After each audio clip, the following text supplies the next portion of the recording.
Hello students, दरअसल success academy online classes में एक बार पुनः आपका स्वागत है। मैं विशाल सर एक बार पुनः आपका स्वागत करता हूं।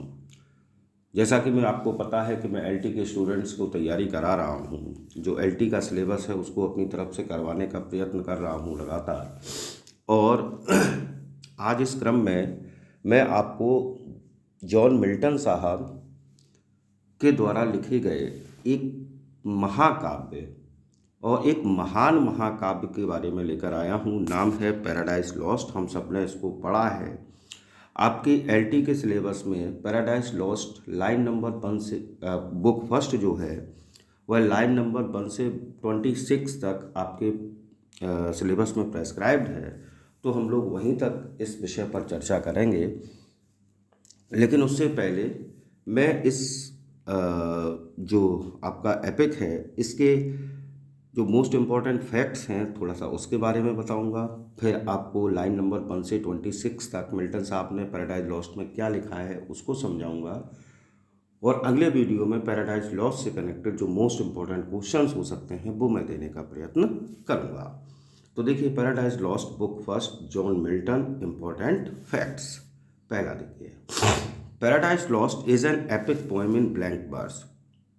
पैराडाइज लॉस्ट एक एपिक पोएम है और वो भी किस प्रकार से लिखी गई? ब्लैंक वर्स में। क्वेश्चन बनता है best type of poem is paradise Lost, तो एपिक पोएम। ठीक, कैसे लिखी गई है? तो साहब ब्लैंक वर्स में लिखी गई है। Point number 2, it is divided into 12 books. Paradise lost की अगर बात करें तो पैराडाइज लॉस्ट जो है वह कुल मिलाकर 12 बुक्स में डिवाइड है and is notable for its autobiographical passages. और मैं अगर बताऊं तो ये जो पैराडाइज लॉस्ट है वह नोटेबल है इसके ऑटोबायोग्राफिकल पैसेजेस के लिए, क्योंकि मिल्टन साहब ने कहीं ना कहीं इस एपिक को अपने आप से जोड़कर लिखा है। ठीक है साहब, सेकंड पॉइंट हो गया। थर्ड पॉइंट की जब हम बात करते हैं तो जरा देखिए, Milton started it in 1658। Milton साहब ने पैराडाइज लॉस्ट की रचना का आरंभ 1658 में किया, 1658 में, कंप्लीटेड इन 1665। कंप्लीट कब किया? 1665 में। And published it in 1667। और पब्लिश कब कराया? 1667 में। सॉरी, मिल्टन साहब जो हैं उन्होंने पैराडाइज लॉस्ट की रचना आरंभ की 1658 में। 3 क्वेश्चन यहाँ से बनते हैं। पैराडाइज लॉस्ट को लिखना कंप्लीट कब किया? 1665, 1665 में। And published in 1667। और कब पब्लिश हुआ? 1667 में। चलिए, fourth point, it was written in the last phase of his life. ये क्वेश्चन भी कई बार टीईटी वगैरह में पूछा गया कि in which phase of his career Milton wrote Paradise Lost. तो आपको बताना है last phase of his life. चलिए नेक्स्ट, फिफ्थ पॉइंट है, it consisted of 10 books with over 10,000 lines of verse. जब इसका पहली बार 1667 में इसका पब्लिकेशन हुआ तो ये पैराडाइज लॉस्ट जो था वो 10 बुक्स में डिवाइड था और लगभग इसमें 10,000 लाइन्स ऑफ वर्स थी। कितनी? 10,000 लाइन्स। ठीक है, 1667 में जब भी पब्लिश हुआ तो कितनी बुक्स में डिवाइड था? 10 बुक्स में डिवाइड था। चलिए नेक्स्ट आगे बढ़ते हैं। Second edition followed in 1674। पहला एडिशन कब पब्लिश हुआ? 1667, 1667 में 10 बुक्स के साथ। फिर दूसरा एडिशन इसका आया 1674 में, अरेंज्ड इन टू 12 बुक्स। और 1674 के एडिशन का पब्लिकेशन जो था वह 10 बुक्स से बढ़कर अब कितने बुक्स में हो गया? 12 बुक्स में, डिवाइडिंग बुक नंबर 7 से लेकर बुक 10 तक। यानी कि बुक 7, 8, 9, 10 इनको थोड़ा सा एक्सपेंड किया गया और 10 बुक्स की जगह कितनी बुक्स में हो गया? फिर 12 बुक्स में। ठीक है साहब, बहुत इंपॉर्टेंट है ये point. 7 number, Saturn is the hero of paradise lost book first. अगर हम बात करें पैराडाइज लॉस्ट की तो पैराडाइज लॉस्ट में जैसा कि मैंने कहा कुल मिलाकर 12 बुक्स हैं, लेकिन बुक फर्स्ट के हीरो की बात की जाए तो सैटर्न है और पूरे पैराडाइज लॉस्ट के हीरो की बात की जाए तो गॉड है। ये बहुत कंफ्यूजिंग क्वेश्चन है, आप लोग विशेष ध्यान से सुनिएगा। 8 नंबर है, paradise lost has been praised for its grand style. अगर हम बात करें पैराडाइज लॉस्ट की इतनी प्रशंसा अगर होती है तो उसकी ग्रांड स्टाइल के कारण होती है। बहुत ग्रांड स्टाइल का प्रयोग किया है मिल्टन साहब ने। 9 नंबर पॉइंट है, this epic concerns the biblical story of the fall of man. अगर हम बात करें पैराडाइज लॉस्ट की, तो ये पैराडाइज लॉस्ट एपिक जो है वह बिब्लिकल यानी कि बाइबल से कनेक्टेड स्टोरी को व्यक्त करता है। और वो स्टोरी क्या है? फॉल ऑफ मैन, यानी कि मनुष्य का स्वर्ग से पृथ्वी पर आना। The temptation of Adam and ewe दिखाता है किस प्रकार से एडम और ईव ने लालच प्रदर्शित किया by the fallen angel Satan and their expulsion from the garden of Eden. Satan के कहने पर और किस प्रकार से उन्हें गार्डन ऑफ ईडन यानी कि स्वर्ग के बगीचे से कहाँ फेंक दिया गया? इस पृथ्वी पर। ये सब कहानी पैराडाइज लॉस्ट में व्यक्त होती है। और लास्ट पॉइंट है, Milton's purpose started in book first is to justify the ways of God to man. और अगर हम बात करें मिल्टन साहब का बुक फर्स्ट लिखने का प्रमुख उद्देश्य जो है उसका आरंभ ही है justify the ways of God to man, कि ईश्वर के जो तरीके हैं, जो रास्ते हैं, वह मनुष्य के लिए बिल्कुल सही हैं। इस बात को जस्टिफाई करने के लिए मिल्टन साहब ने बुक फर्स्ट की रचना की है। तो कुल मिलाकर ये 10 पॉइंट मैंने आपको पैराडाइज लॉस्ट से कनेक्टेड दिए। इसी में से कई क्वेश्चन बनेंगे, कुछ और नए क्वेश्चंस आएंगे आपके लिए जो मैं लेकर आऊँगा। अब हम लोग बात करते हैं paradise lost book first line number 1 से लेकर 26 तक। ठीक है साहब, बहुत अच्छी है पोएम। मैं आपको जल्दी से निपटाने का प्रयत्न करूंगा क्योंकि आप लोग बड़ा वीडियो देखना पसंद नहीं करते हैं। कम से कम समय में इसको समाप्त करूंगा। तो मैं लाइन स्टार्ट करता हूं। Of man's first disobedience and the fruit of that forbidden tree whose mortal taste brought death into the world, all our woe with loss of Eden, till one greater man restore us and regain the blissful seat। यहाँ तक समझिए आप, यानी कि line 1 से लेकर line 5 तक। Milton साहब कहते हैं, उन्होंने इस अपने महाकाव्य का आरंभ जो है वह कविता की देवी के आवाहन से करता है। किससे? कविता की देवी के आवाहन से करता है। इस मामले में वह आप कह सकते हैं प्रसिद्ध यूनानी कवि होमर का अनुसरण करता है। मिल्टन किसका अनुसरण कर रहे हैं? होमर का। होमर महाकाव्य के जन्मदाता कहे जाते हैं और वह महाकाव्य को सदैव इसी प्रकार आरंभ करते हैं। मिल्टन की दैवीय कविता की देवी प्रेरणा का मानवीकरण है। काय का मानवीकरण है भैया? प्रेरणा का। वह कविता की देवी की मदद की कामना करता है क्योंकि वह एक महान विषय के बारे में गीत लिखने जा रहा है। अब ये महान विषय क्या है वो इन लाइंस में है। महान विषय है कि किस प्रकार से एडम और ईव ने पहले ऐसे ये शख्स थे जिन्होंने कि ईश्वर की आज्ञा का उल्लंघन किया और उन्होंने प्रतिबंधित ज्ञान वृक्ष के फल को खाकर ये अवज्ञा की थी और इस पाप के कारण उन्हें क्या दंड मिला और स्वर्ग से निकाल दिया गया। ठीक, उन्होंने क्या की? ईश्वर की अवज्ञा की और फॉरबिडन फ्रूट ट्री का फ्रूट खाया और इस कारण से उन्हें क्या किया गया भैया? स्वर्ग से निकाल दिया गया। एडम और ईव के द्वारा किए गए इस अवज्ञा के कारण ही संसार में मृत्यु का प्रवेश हुआ। काय का प्रवेश हुआ भैया? मृत्यु का प्रवेश हुआ और मनुष्य मॉर्टल बना। क्या बना? मॉर्टल, यानी कि नश्वर बना। कवि यानी कि मिल्टन साहब उनके लंबे दुखमय जीवन की गाथा को प्रस्तुत कर रहा है इस एपिक के माध्यम से, जिसमें उनके द्वारा ईडन का बगीचा खोना भी सम्मिलित है। उनके कष्ट तब तक समाप्त नहीं हुए जब तक ईसा मसीह ने अपने जीवन का बलिदान कर उन्हें उनके खोए हुए सुख व आनंद दोबारा प्राप्त नहीं करवाए। तो 5 लाइन का मुख्य ये है, एडम और ईव वे पहले लोग थे जिन्होंने कि ईश्वर की अवज्ञा की, man's first disobedience, and the fruit of that forbidden tree, और उस फॉरबिडन ट्री यानी कि ज्ञान के वृक्ष जिसका फल खाने का की मनाही थी उस फल को खाया। Whose mortal taste brought death into the world, और उन एडम और ईव के उस फल खाने के कारण ईश्वर ने उनको दंड दिया स्वर्ग से निकाल दिया, और इन दो के कारण ही, उस फ्रूट के टेस्ट के कारण ही इस संसार में नश्वरता आई, मृत्यु आई, एंड ऑल ओवर वो, और मृत्यु के साथ साथ हमारे सभी कष्ट भी आए। विद लॉस ऑफ ईडन, यानी कि हमने क्या खोया? ईडन का बगीचा तो खो ही दिया, बल्कि हमारा जीवन भी नश्वर बन गया। और ये कब तक चला? Till one greater man restore us and regain the blissful seat, जब ईसा मसीह ने अपने जीवन का बलिदान किया और एडम और ईव के खोए हुए उस स्वर्ग का आनंद दोबारा उन्हें करवाया। ठीक, ये हो गई आपकी 5 लाइन। नेक्स्ट लाइन्स देखिए। Sing heavenly muse that on the secret top of Oreb or Sinai didst inspire that shepherd who first taught the chosen seed in the beginning how the heavens and earth rose out chose। ठीक, अभी यहां तक समझते हैं हम लोग। Sing heavenly muse that on the secret top of Oreb, लेखक यानी मिल्टन साहब कविता की देवी से प्रार्थना करता है जिन्होंने कि सिनाई व होरेब पर्वत की चोटियों पर अकेले बैठे हुए मूसा को प्रेरित किया था। ठीक, कविता की देवी से प्रार्थना करता है और कहता है किस प्रकार से आपने सिनाई और होरेब पर्वतों की चोटियों पर अकेले बैठे हुए मूसा को प्रेरित किया।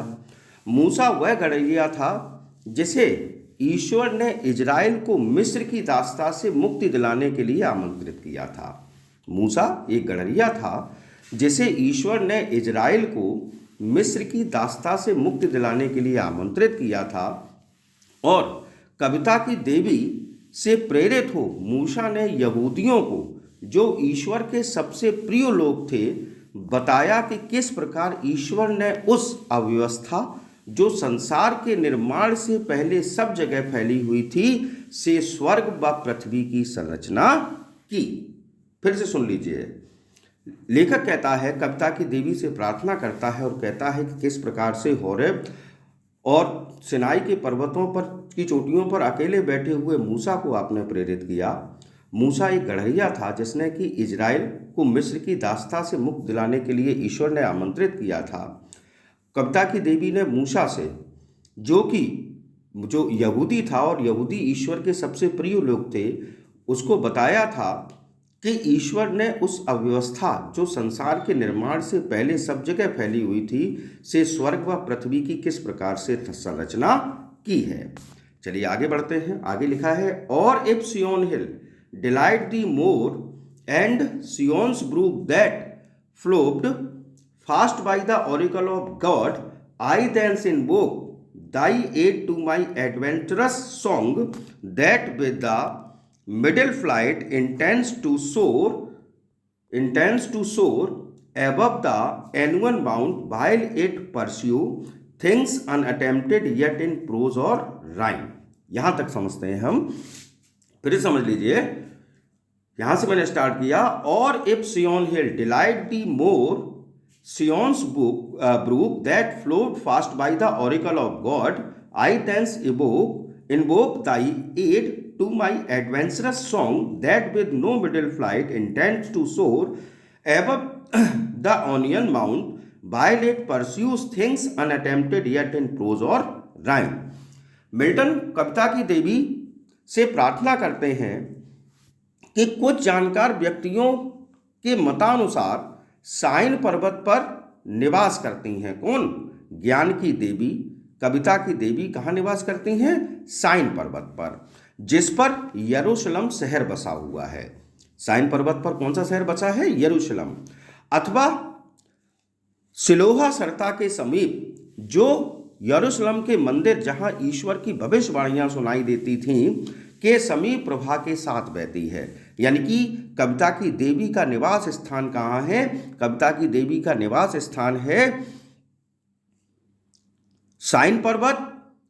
और साइन पर्वत कहाँ है? जहाँ यरूशलेम शहर बसा है, या साइन पर्वत के समीप से ही एक सरता बहती है, एक यरूशलेम के मंदिर हैं जहाँ ईश्वर की भविष्यवाणियाँ सुनाई देती हैं, वहाँ कविता की देवी निवास करती हैं। वह कविता की देवी से निवेदन करता है कि वह उसे शक्ति प्रदान करे जिससे वह एक महान विषय पर गीत गा सके। कविता की देवी क्या करें, मिल्टन को शक्ति प्रदान करें जिससे कि वह एक महान विषय पर गीत गा सके जो अभी तक ना तो पद्य में और ना ही गद्य में किसी ने लिखा है या सुनाया है।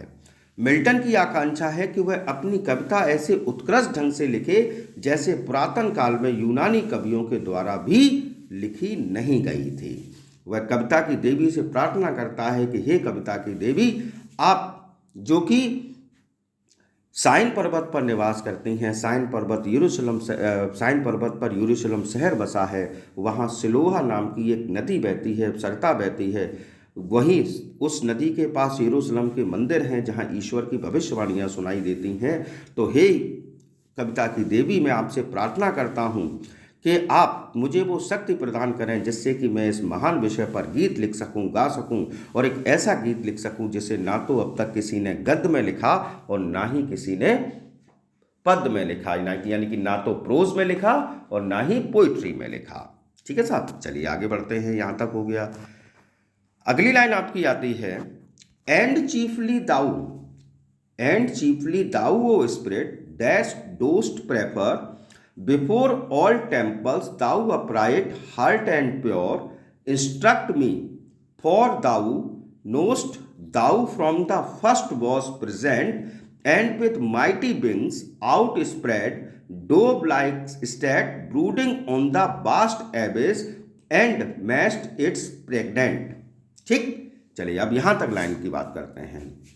And chiefly thou spirit that dost prefer before all temples in upright heart and pure, instruct me, for thou knowest thou from the first was present, and with mighty wings outspread, dove-like sat brooding on the vast abyss, and mashed its pregnant। लेखक कहता है ईश्वर से, अब कविता की देवी की बात ईश्वर से प्रार्थना करता है। मिल्टन कहता है कि हे ईश्वर, मैं एक पवित्र हृदय वाला ईमानदार व्यक्ति हूँ और मैं जानता हूँ ईश्वर पवित्र हृदय वाले और ईमानदार व्यक्तियों को वरीयता देते हैं, उनका मार्गदर्शन करते हैं, उनको प्रशिक्षित करते हैं। तो हे ईश्वर, मुझे भी, मेरा भी आप मार्गदर्शन करें, मुझे प्रशिक्षित करें जिससे कि इस कार्य को मैं सफलता पूर्वक कर सकूँ। क्योंकि वो कहता है ईश्वर तो सर्वज्ञानी है, ईश्वर तो हर जगह विद्यमान है। तब भी जब पृथ्वी पूर्ण रूप से जलमग्न हो गई थी, यानी कि ईश्वर तब भी थे जब ये पृथ्वी पूर्ण रूप से जलमग्न हो गई थी, और वह ईश्वर ही थे जो एक कबूतर के रूप में अपने पंख फैलाए अथवा खो के ऊपर बैठे रहे थे, और जिन्होंने शून्य एवं रिक्तता से ही वनस्पति से पूर्ण संसार की रचना की थी, और उसके बाद उन्होंने पक्षियों, पशुओं, नक्षत्रों और सबसे अंत में मानव को बनाया था। फिर समझ लीजिए क्या कहते हैं मिल्टन साहब। मिल्टन साहब ईश्वर से अब प्रार्थना करते हैं ज्ञान की देवी के बाद कि जैसे आप पवित्र हृदय वाले व ईमानदार लोगों को वरीयता देते हैं, उनका मार्गदर्शन करते हैं, मेरा भी मार्गदर्शन करें, मुझे भी प्रशिक्षित करें, जिससे कि मिल्टन इस महान कार्य को सफलतापूर्वक कर सके। क्योंकि वो कहता है मिल्टन, ईश्वर तो सर्वज्ञानी है, ईश्वर तो सब जगह विद्यमान रहते हैं।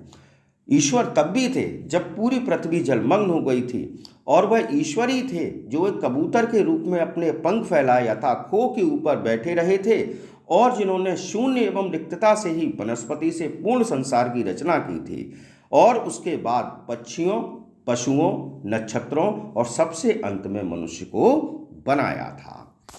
अब ये लाइन जो है लास्ट की, ठीक है ना, बहुत ही इंपॉर्टेंट है, बहुत कुछ पूछा गया है इनमें से।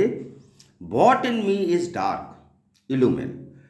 मिल्टन कहता है ईश्वर से कि जो भी मेरी अज्ञानता है, मेरे अंदर कमी है, कृपया करके उस अज्ञानता, उस दुर्बलता को दूर करिए। अब डार्क ये ऑटोबायोग्राफिकल हो गया। मिल्टन साहब के पास डार्क क्या है? क्योंकि उनकी आंखें नहीं हैं, ठीक है ना। तो कहते हैं मेरे पास आंखें नहीं है, अंधकार है, तो इस अंधकार की को आप क्या करिए? इल्यूमिन करिए, प्रकाशित करिए। दूसरा वो कहते हैं what is low, raise and support.